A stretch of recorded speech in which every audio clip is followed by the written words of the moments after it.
Junior NTR గారు 'నాన్నకు ప్రేమతో' అనే సినిమాలో బటర్‌ఫ్లై మూమెంట్ అని ఒక మూమెంట్ గురించి చెప్తారు, గుర్తుందా? అంటే ఇక్కడ జరిగే ప్రతి సంఘటన వెనుక కూడా దానికి సంబంధించిన బీజం ముందే ఎక్కడో పడే ఉంటుంది. ఇప్పుడు నేను ఈ విషయాన్ని ఎందుకు చెప్పాననుకుంటున్నారా? నేను ఒకటి సంఘటన చెప్తాను. దాని తర్వాత ఒకసారి మీరే ఆలోచించండి. ఫస్ట్ ఇయర్ చదివే గగన్ అనే ఒక పిల్లవాడు తన బర్త్‌డే అని చెప్పి క్లాస్‌లో అందరి పిల్లల్ని ఇంటికి ఇన్వైట్ చేశాడు.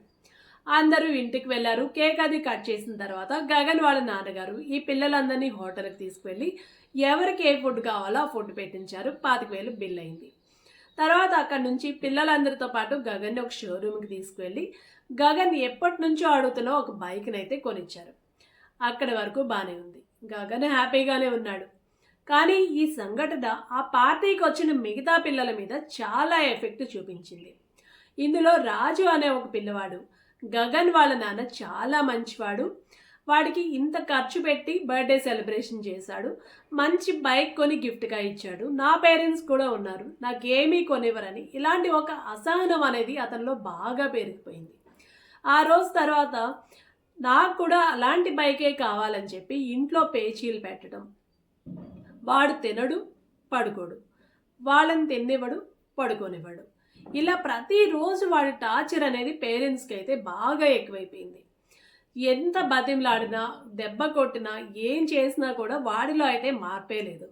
ఇక పడుకున్నా కూర్చున్నా ఇక ఎప్పుడు చూసినా బైక్ బైక్ బైక్ అంట.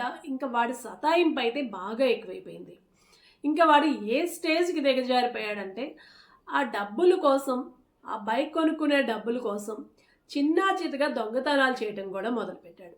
ఇక తల్లి తండ్రి వీడిని ఇలాగే వదిలేస్తే ఇంక ఏ స్టేజ్కి వెళ్తాడో, ఆ కష్టం ఏదో మనమే పడదాం, వాడు కోరుకున్న ఆ బైక్ ఇస్తేనా వాడు ఉంటాడేమో జాగ్రత్తగా అని చెప్పి కూలీ నాలి చేసుకొని దాచుకున్న ఒక 50,000తో పాటు ఇంకో 2 లక్షలు అప్పు చేసి వాడికి ఆ బైక్ కొని ఇచ్చారు.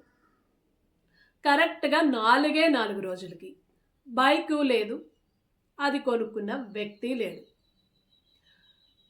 ఈ సంఘటన ఎక్కడ మొదలైంది? ఒక్కసారి ఆలోచించండి.